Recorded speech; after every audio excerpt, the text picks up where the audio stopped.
Ephesians chapter 2, verses 8 and 9. I'm reliably informed that we're dealing with grace and faith, sir. Good. For by grace you have been saved through faith, and that not of yourselves, it is the gift of God, not of works, lest anyone should boast. Let's read that together again. Everyone, let's read it together. 8 and 9. 3 go. For by grace you have been saved through faith, and that not of yourselves, it is the gift of God, not of works, lest anyone should boast. Thank you. In economics, they talk about complementary goods. And the complementary goods are goods and products that are typically used together.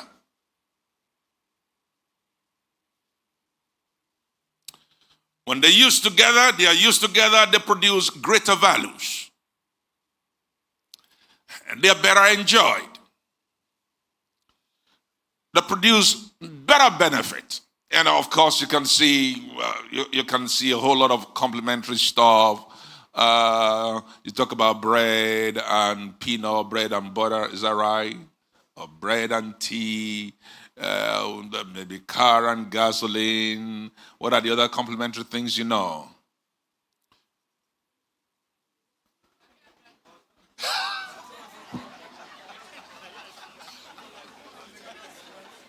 Who's that Gary and granite?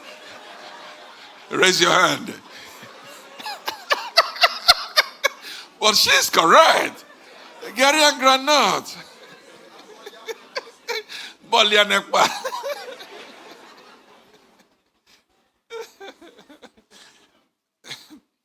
These are complementary goods. They go together. You enjoy them together. And I want to understand that in spiritual parlance, there are a lot of complementary subjects. Are you with me? A lot of complementary. For instance, you can't talk about prayer without talking of holiness, for instance. We know God does not hear sinners. Talk to me. So, you cannot emphasize prayer without talking about holiness. Because the prayer of a wicked man is an abomination to the Lord. So, if you must pray, you must add holiness to it. Is that okay? Now, we cannot talk about, I'm trying to get something else now. Give me another complementary subject. We cannot talk about love without giving. Is that right? For God so loved the world that he gave. So if you love, you must give. These are complementary subjects. You can go on and on and on and on like that. And here in Ephesians 2, verse 8 particularly, we are introduced to another complementary subject. The subject of grace and faith. For by grace you are being saved through faith. That not of yourselves, it is the gift of God. So let's try to touch a bit in the next few minutes on this subject. Let me try to pick it from the angle of faith, and then we top it up with the subject of grace, and we'll draw a conclusion, and then we have a prayer to do together. Is that okay? So let's talk about faith. Now, the word faith in Greek is the word pistis. That is, if you anglicize the word faith, if you anglicize the Greek writing of it, it gives you pistis. P-I-S-T-I-S. Pistis. That is the anglicized form of the Greek word where you have faith. does it mean?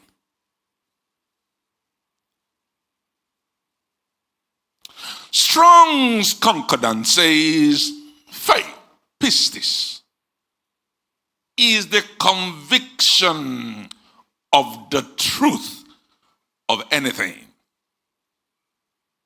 The belief, the conviction of the truth of anything.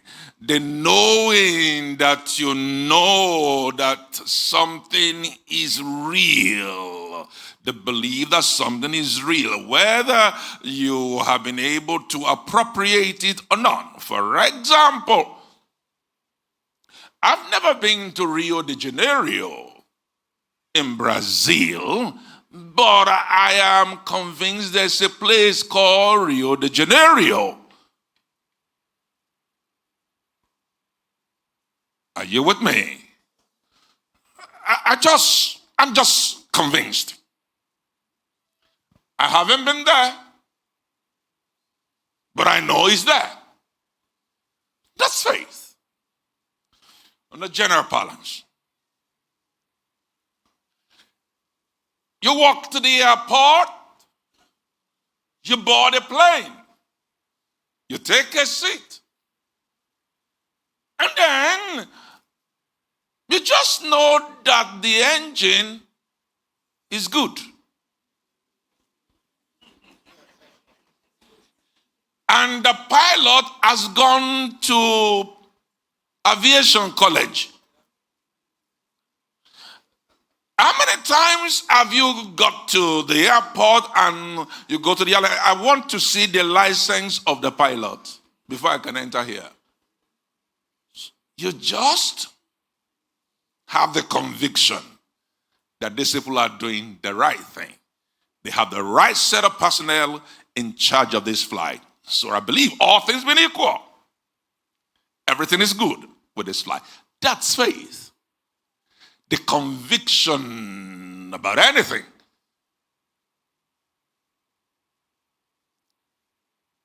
Now, when we move the subject of faith to God, when you apply the subject of faith to God, it yields a lot of variables. And I want to list them quickly. When we are now saying, I have faith in God. I have faith in God. What are the things that it will generate? Quickly. Number one, faith in God gives you the conviction that God is.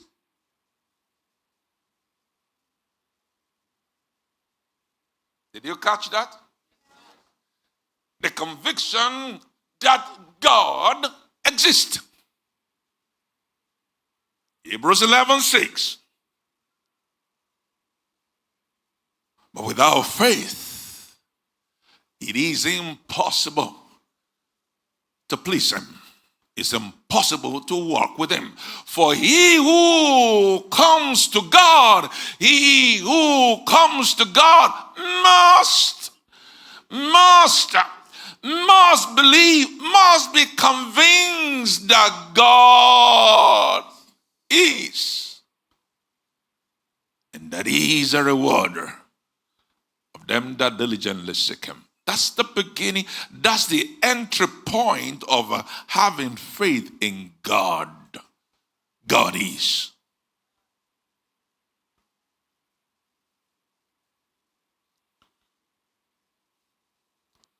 That's the first variable of your faith towards God.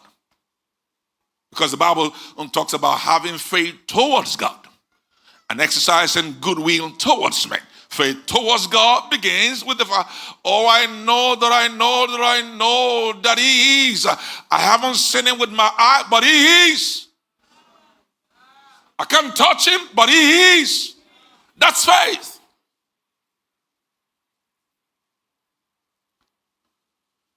Number two variable of faith towards God is to be convinced that God is the creator of all things. He made all things. John 1:1. In the beginning was the Word, and the Word was with God, and the Word was God. The same. Let's go to verse 2. He was in the beginning with God. All things were made through him, and without him, nothing was made that was made. Creator of all things.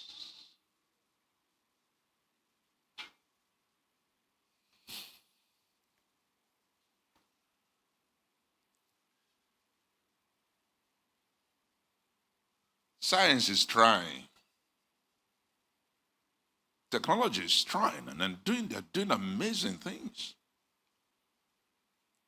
And I think they're really trying to compete with God. How many of you have seen how sophisticated robots have become? The robots they are turning out, strangely, they are all mostly ladies.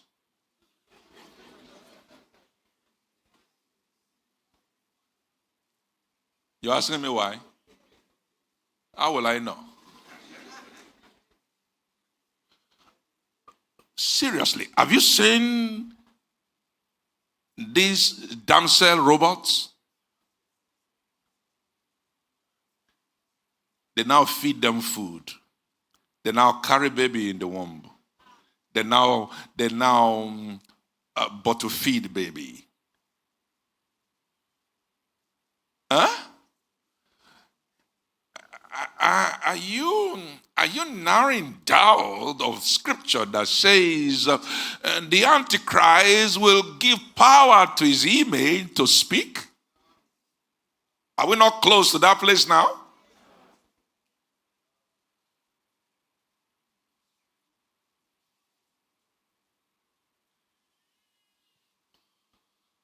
But they asked one of those robots question that I saw long ago. Because this robot is capable of doing amazing work in minute, calculations and all that in minute. And say, okay, then you must be very powerful. And then that robot answers, say, you know what, as powerful as I am, I'm still not up to man who made me. Because no matter what I can do, I do not have a soul.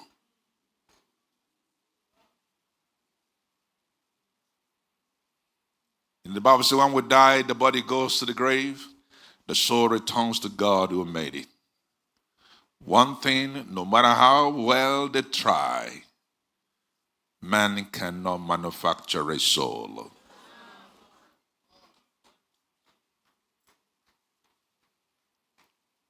Conviction that God created all things.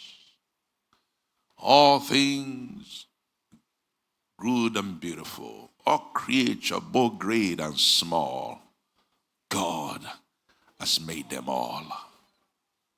That's faith. Believing that God created all things.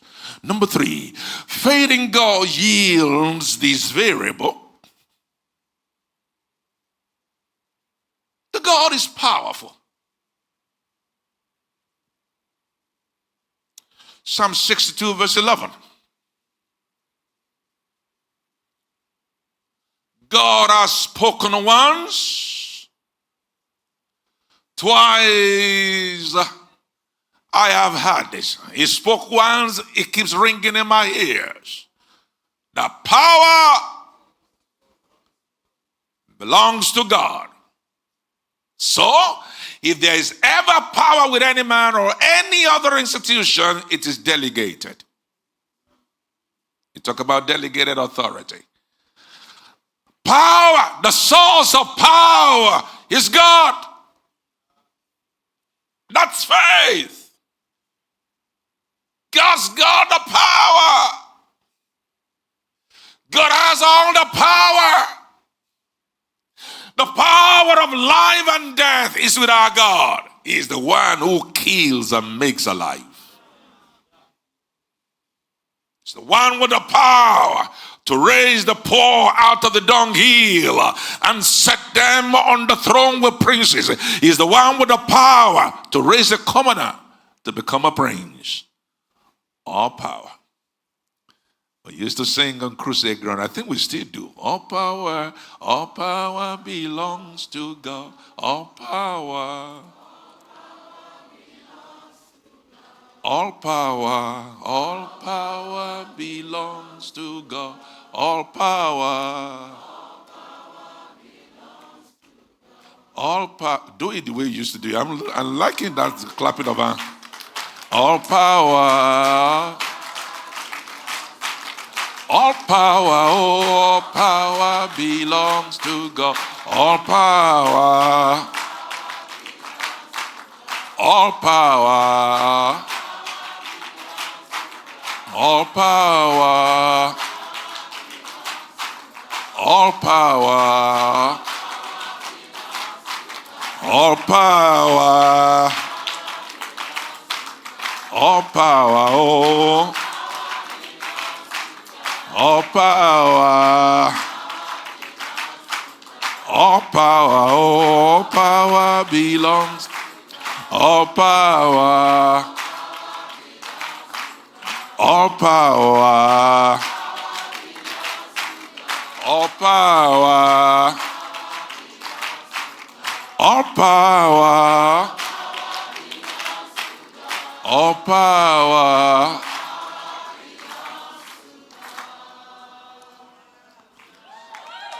That's faith.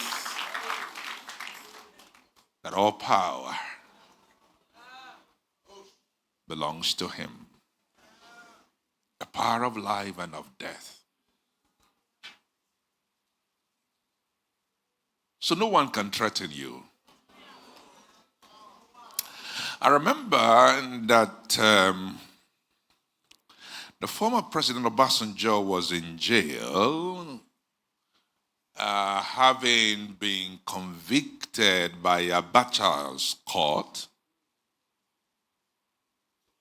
of plotting a coup.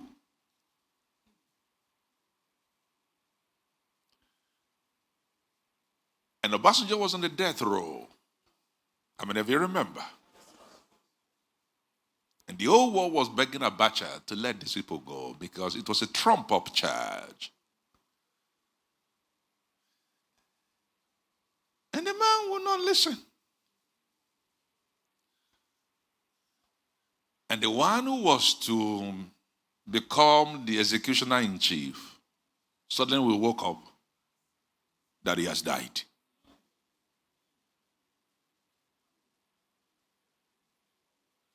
The man who was to have been killed was released from jail and became the president.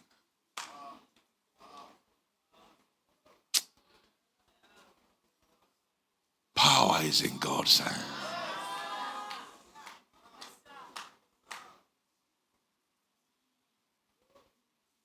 So my faith tells me no one can brandish power before me and use that to threaten me because ultimately power belongs to God.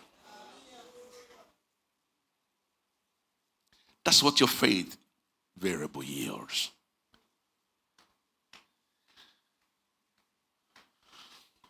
Number how many are you? Number 4, faith is believing that God is good.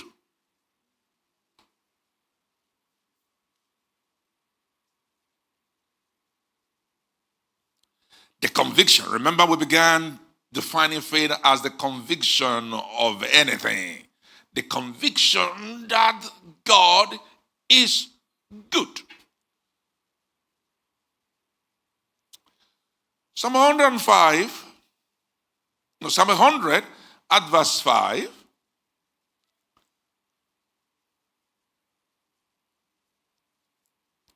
And I think Psalm 107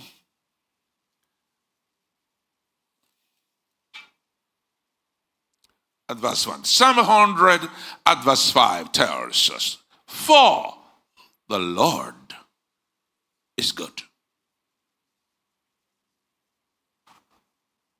The conviction that the Lord is good is faith.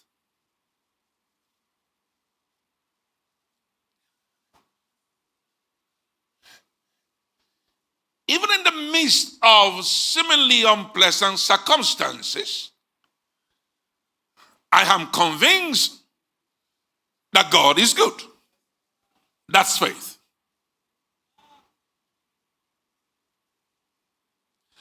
In the midst of my confusion, in the midst of needs yet unmet, in the midst of unresolved questions, deep down in me, I know the Lord is good.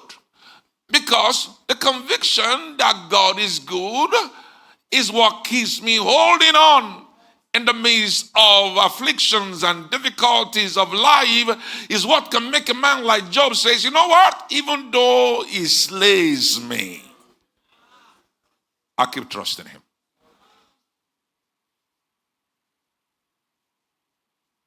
That's how faith operates. Psalm 107 verse 1 says,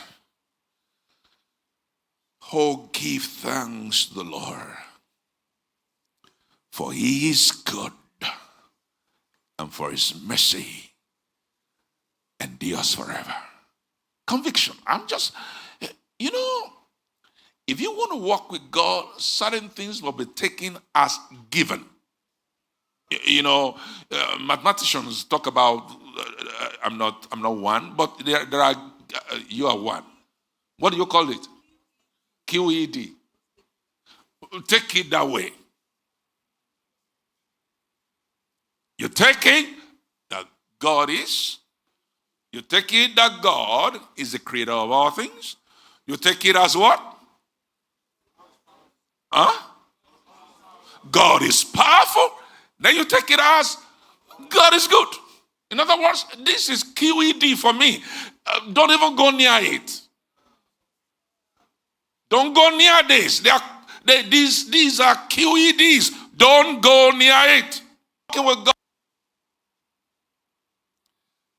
So you have to start walking with God from the standpoint of certain QEDs. God is creator. God is powerful. God is good.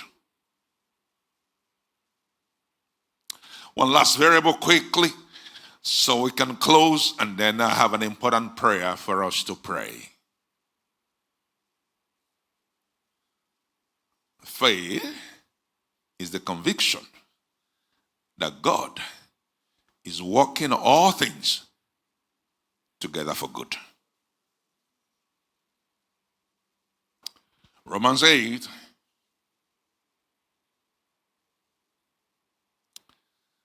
at verse 28.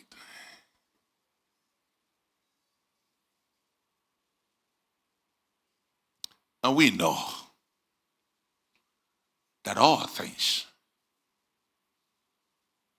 how many? We know that all things work together for good to those who love God, to those who are the called according to his purpose. I have that stubborn belief. I have that conviction. All things may not be good, but God knows exactly what to do with those things that are not good and bring something fine out of them. That's my conviction. And I've seen a whole lot of bad stuff that God mixed together and brought something beautiful out of it.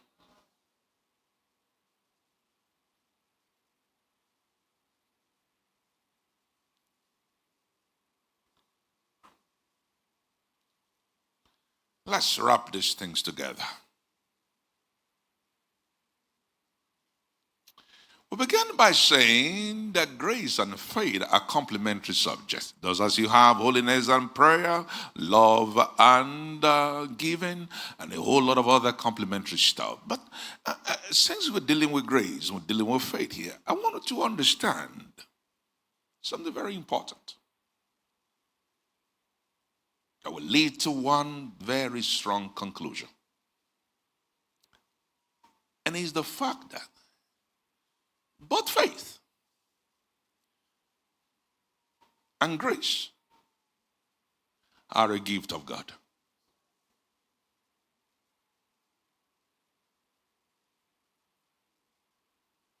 Do you realize we're not capable of believing God on our own?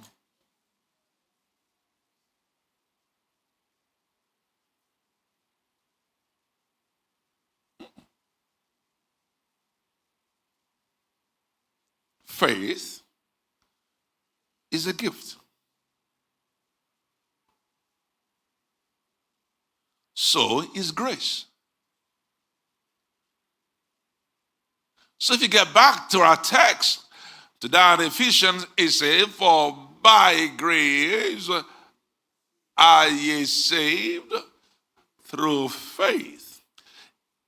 And both grace and faith constitute the gift of God.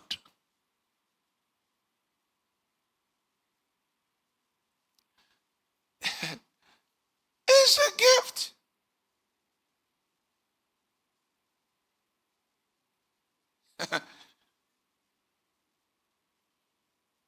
Sometimes we use sometimes loosely. And it's understandable for human conversation. For instance, when somebody is born again, we say, he received Jesus. Is he the one that received you or Jesus received him?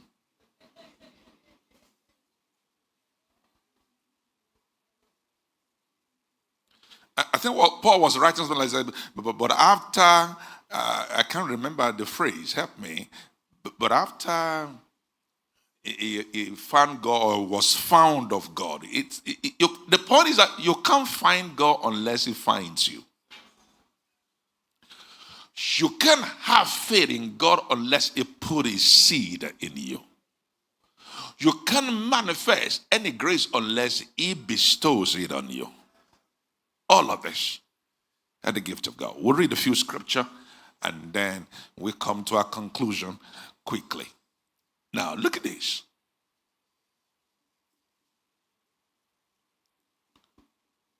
It's 1 Corinthians 12, 7-9.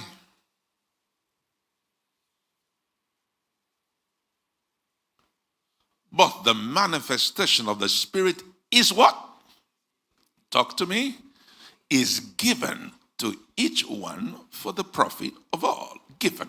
That's the emphasis. That's the word there. For to one is what? Given the word of wisdom through the Spirit. To another is given the word of knowledge through the same Spirit. To another is given even faith for special miracles or special, the ability to believe for something massive is also given. It's a gift. How about grace? James chapter 4 at verse 6.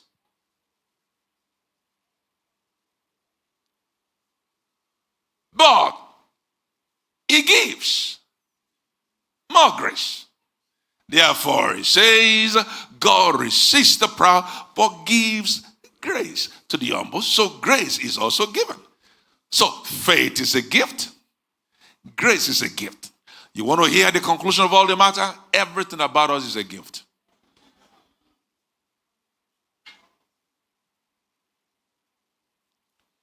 So it eliminates every occasion for boasting.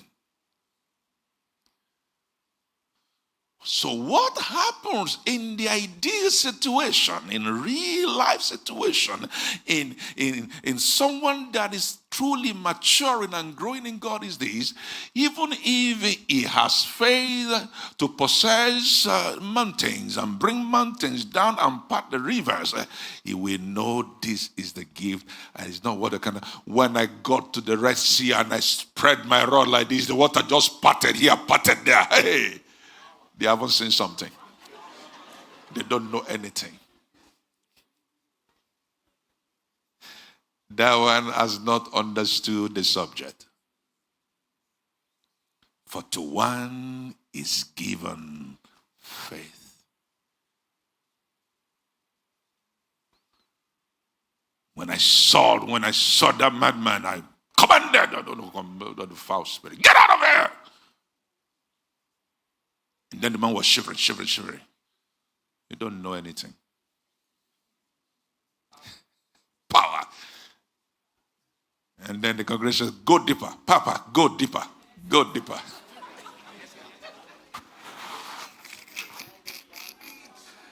Preach on, man.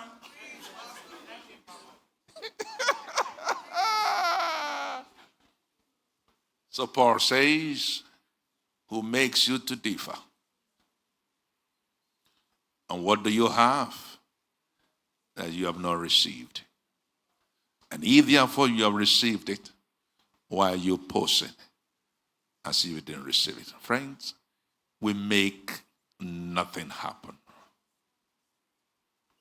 We owe everything to the gift of God. The more you realize this, the humbler you become in life. So Paul said, in 1 Corinthians, in closing, 2 Corinthians 9:15, it says, thanks be to God for his unspeakable gift. Everything that we are, if we have faith that can move mountains, if we have grace that can sing, the grace to sing and move the people, or the grace to preach, or the whatever it is, what is it that we have not received? It is the unspeakable gift of God. I want us to rise up this morning and bless God for his unspeakable gift.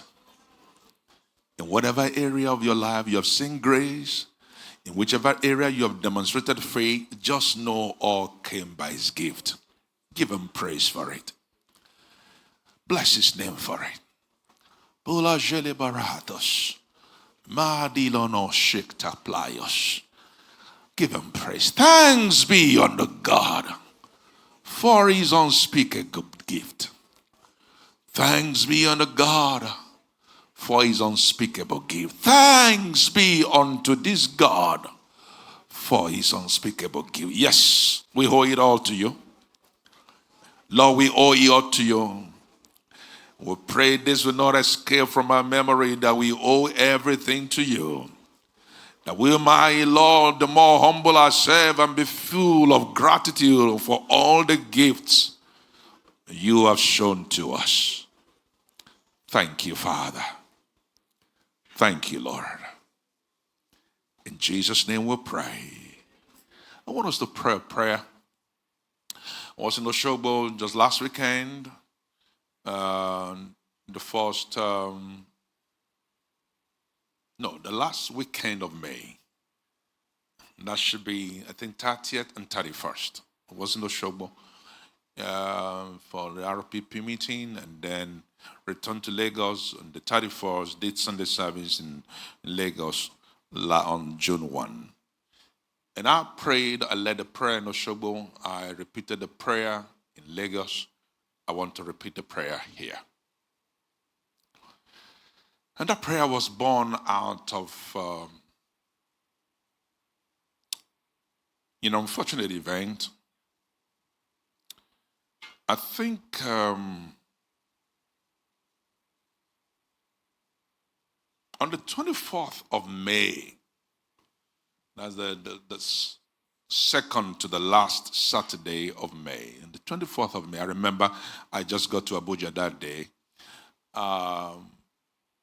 The news broke that a man of God passed away. Reverend Azaman had a very great report, good report by many. Incidentally, it's not somebody I met face to face in his lifetime, but he has a wonderful, everything I read about him was a wonderful report. A great Christian, a great pastor, an apologetic, someone who defended the faith in northern Nigeria. He did so well. He wrote something in one of his new social media handle on January 29th, and I wanted to listen carefully. He said, a pastor called me, that's Reverend Azaman writing on one of his social media page. A pastor called me now and he said he saw an accident in one of my mission trips. According to the pastor, I should pray against death by accident. And here is what he said now. I will never die by accident. Psalm 91:16, God said he has satisfied me with long life. So if you like, plan accident. In the spiritual realm, I will not die now until I preach Christ enough and be satisfied with long life in Jesus Christ's glorified name. Amen. The devil will always plan against the children of God, but the hand of God will be upon us as we go out and as we come in. Jesus is God, and I will not die without fulfilling my missionary work on this earth in Jesus Christ's glorified name. He said, a pastor called him on January 29th that he should pray against accident because he saw in a vision that he died in an accident on one of his mission trips. Precious people, this man was returning from Benue State on that day that I mentioned, on the 24th of May, and he died in an accident.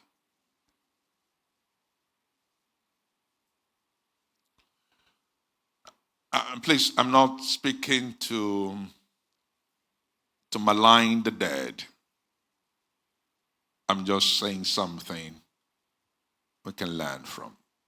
That if you see a vision, do something about it.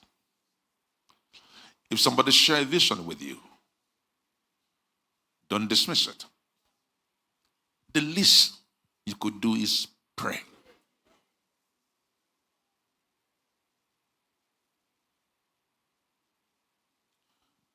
Now, the pastor that sent that vision to him, if he reads what he wrote, will feel slight, feel small. Are you hearing what I'm saying? The pastor just called me now that he saw me in an accident, I should pray. I will not die. That's how he responded.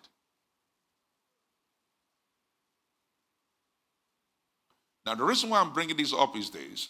I think things are planted like time bomb in the realm of the spirit. So I want us to pray. 2 prayers. Number one, is anybody has seen a negative vision, dream, or the related one to you recently? Can you just come up here and come and pray? Just come out here with me. You saw a vision that is negative and all that. Just come on here. Or they relay one to you. Just come on here. And let's trust God to erase all those. The Bible says Jesus Christ has done what? Has wiped off all the... This number of people have vision. Did you hear what I said?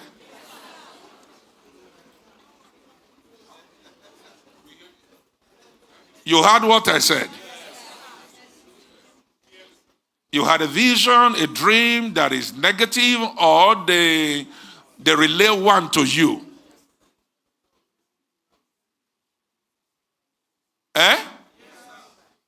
This number.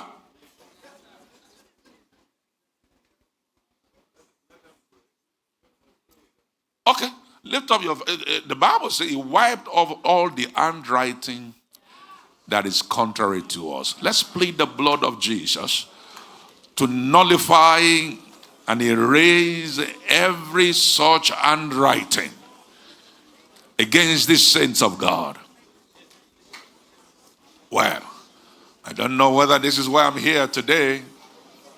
Pray that by the blood of Jesus, every handwriting that is contrary to these ones be erased. Let every handwriting contrary to these lies be erased right now. In the name of Jesus, by the blood of the Lamb, we cancel every vision, every dream, every negative dreams you have seen or has been seen concerning you. We erase it right now. We erase it right now by the blood of Jesus. It is written, who is he that says a thing and it comes to pass when God has not commanded it? Whatever God has not commanded for you, we erase right now. Whatever God has not commanded, we erase it concerning you. Whatever God has not commanded, we erase it concerning you. In the name of the Lord Jesus. Every time bomb planted by the devil concerning you, we command it to be neutralized. Every time bomb planted concerning you, we remove right now. We dislodge right now. We dispose right now. Every time bomb that is planted in your life, in your destiny, for your future, we command it to be disposed of right now. In the name of Jesus. No contrary to you will come to pass. No counsel of hell concerning you will come to pass. The blood of Jesus will erase all those negative dreams. The blood of Jesus erase every negative plan. The blood of Jesus speaks for you today. In the name of Jesus. Thank you, Father. We bless your name. Lord, we give you glory. Father, thank you because you sees ahead of the devil. You know more than the adversary. And thank you because you won't allow the enemy to take advantage of us. And therefore this morning we stand together with these saints of God. Now whatever handwriting of the enemy is against them, be removed by the blood of the Lamb. It was Jesus who nailed to his cross every handwriting that is contrary. Therefore, every vision that is contrary concerning your health, concerning your family, concerning your life, concerning your business, your career, whatever is the handwriting of the enemy that is contrary to you, we erase by the blood of the Lamb. We erase by the blood of the Lamb. The Bible says, who is he that says a thing and it comes to pass when God has not commanded it? Whatever God has not commanded for you, we declare it will not come to pass. Whatever God has not commanded, we declare it will not come to pass. Everything like a time bomb planted to go off at a particular time, this day we dispose them. We render them null and void. We declare your liberty in the name of Jesus. We declare your victory in the name of Jesus. Concerning you, it will not be said, see what the devil did. Concerning you, it shall be said, see what God has done. In the name of the Lord Jesus. Thank you, mighty Father. We give you praise and glory. In Jesus' name we pray. Rejoice in the Lord. I say rejoice in the Lord.